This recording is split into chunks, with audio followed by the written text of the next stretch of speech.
Hi everyone, welcome to the English Cast. I'm Ryan, and we're really happy you're here with us today. Hello, everyone. I'm Emma. It is wonderful to sit down and practice everyday English with you all. We always enjoy sharing this time with you. Today, we are focusing entirely on how to use will be versus will have been. This is such an important subject. By the end of this episode, you will know exactly how the rules work. These two phrases can look very scary to English learners. They are long, they have many small words inside them. They do look a little scary at first, but I promise they are very easy once you know their jobs. Both of these phrases talk about the future. They both use the word will.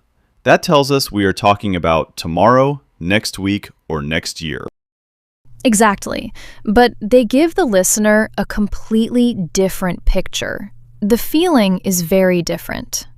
Let us start with the shorter phrase. We will start with will be.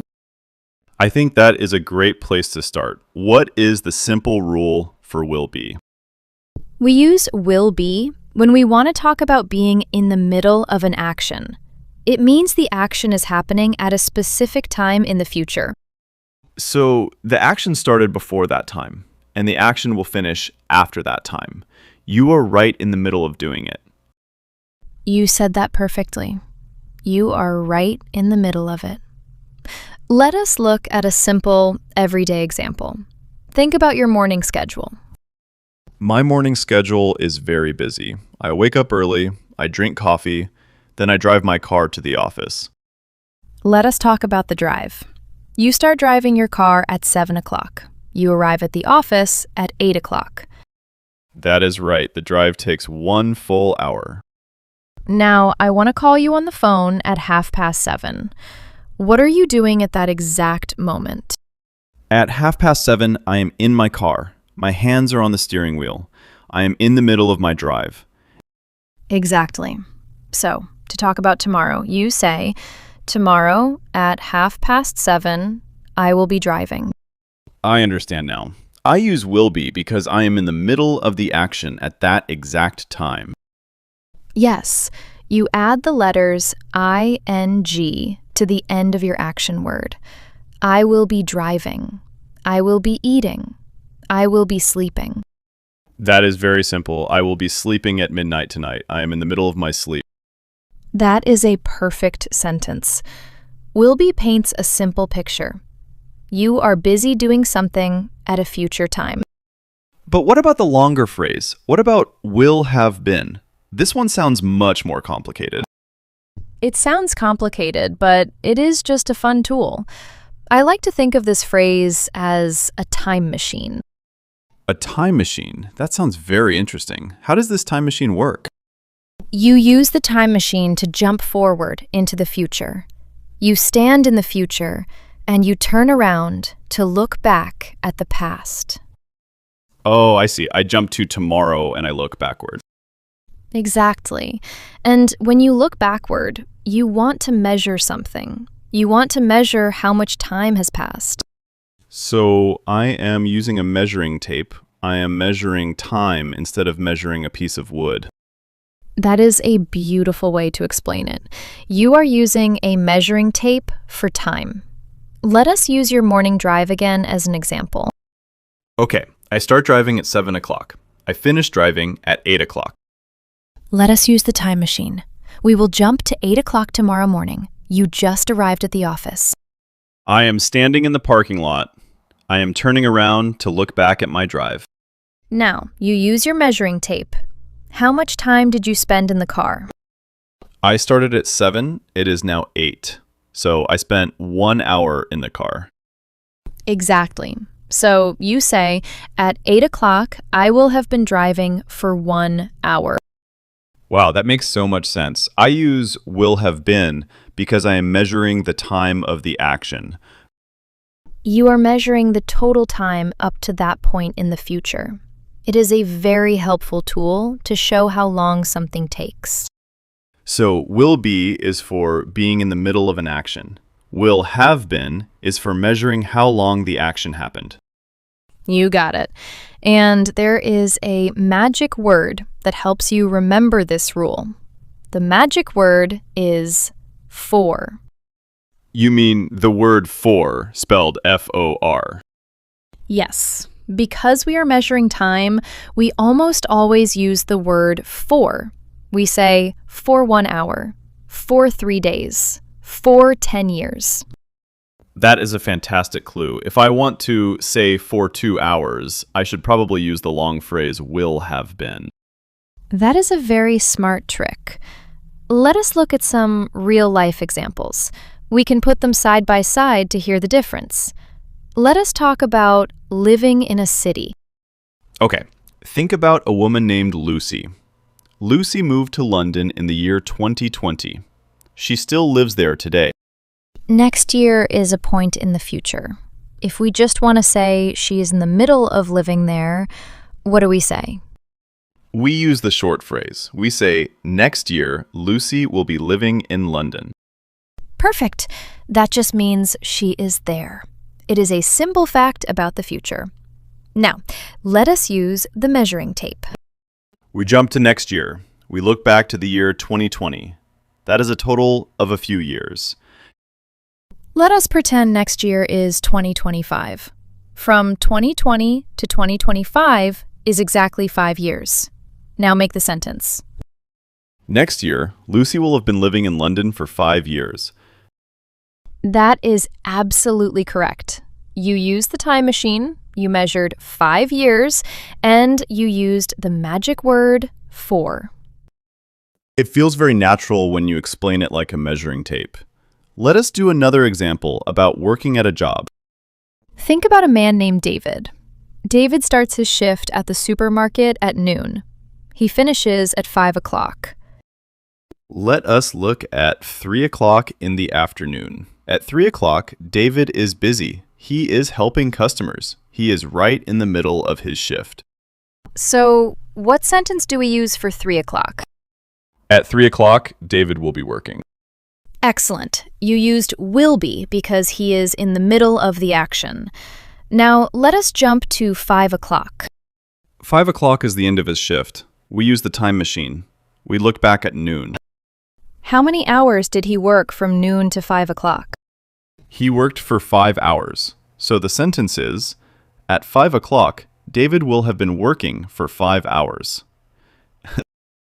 You are doing a wonderful job with this. It is all about deciding what you want to tell the listener. Do I want to tell them what I am doing? Or do I want to tell them how long I am doing it? That is the big question. If you just want to say what you are doing, use will be. If you want to show the length of time, use will have been. I have a question about the spelling and the grammar rules for these words. Do they ever change? That is a great question. The best part about these phrases is that they never change. They stay exactly the same for every person. Really? So I do not have to worry about changing the words for he, she, or it? No, you do not. You say, I will be, he will be, they will be. It is always the same. That makes it so easy. And what about the long phrase? It is also the same. I will have been. She will have been. We will have been. The word have never changes to has. Wow, we never say she will has been. We always say she will have been. Exactly. Never use the word has in this future phrase. It is always have. That rule makes it very simple to speak. And we always add the letters ing to the action word at the end. Always. I will be reading. I will have been reading. The action word always gets an ing at the end. This is great news for learners. The grammar rules are very strict, but they are very easy to memorize. Let us practice these rules together in a natural situation. For example, if we are waiting at a busy airport. I can imagine that. Airports are always full of people, and airplanes are often late. I will start our conversation. Emma, I am so tired of sitting in this uncomfortable airport chair. My back hurts. I know, Ryan. I am tired too. The weather is bad, so our airplane is very late today. It is 3 o'clock right now. We arrived at the airport at 1 o'clock. We have already waited for 2 hours. The sign on the wall says the airplane will arrive at 5 o'clock. 5 o'clock, that is so far away. At 4 o'clock, we will still be waiting in these terrible chairs. Yes, we will be waiting. We will be drinking bad airport coffee. We will be reading our magazines. And when the airplane finally arrives at 5 o'clock, we will have been waiting for 4 long hours. That is a very long time to wait. I hope we can find some good food on the airplane. I hope so too. I will be sleeping the entire flight. That was a perfect little conversation. We used the rules naturally to talk about our terrible airport delay. We did. Let us look closely at what we said. I said, at 4 o'clock, we will still be waiting. You used will be because at 4 o'clock, we are still in the middle of the action. The action of waiting is not finished. Exactly. We are just sitting there. Then I used the time machine for 5 o'clock. I said, at 5 o'clock, we will have been waiting for 4 hours. You jumped to 5 o'clock. You turned around with your measuring tape. You measured from 1 o'clock to 5 o'clock. The total time was 4 hours, so I used the long phrase to show how much time we wasted. It paints a very clear picture of your frustration. The measuring tape shows exactly how long the problem lasted. This is why learning these different phrases is so powerful. It helps you share your exact feelings with your friends. Let us provide a clear and easy summary of everything we learned today. This is our golden summary. I am ready. This will help our listeners remember the rules tomorrow. Rule number 1. Use will be when you are in the middle of an action at a future time. You are just looking forward. Rule number 2. Use will have been when you want to measure how long an action takes. You jump to the future and look backward. Rule number 3. Remember the magic word. If you want to use the word for to measure time, you usually need the phrase will have been.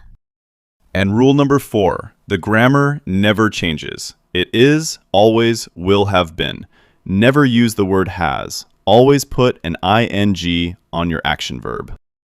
If you remember those 4 simple rules, you will never feel confused by these words again. You will sound very natural and fluent.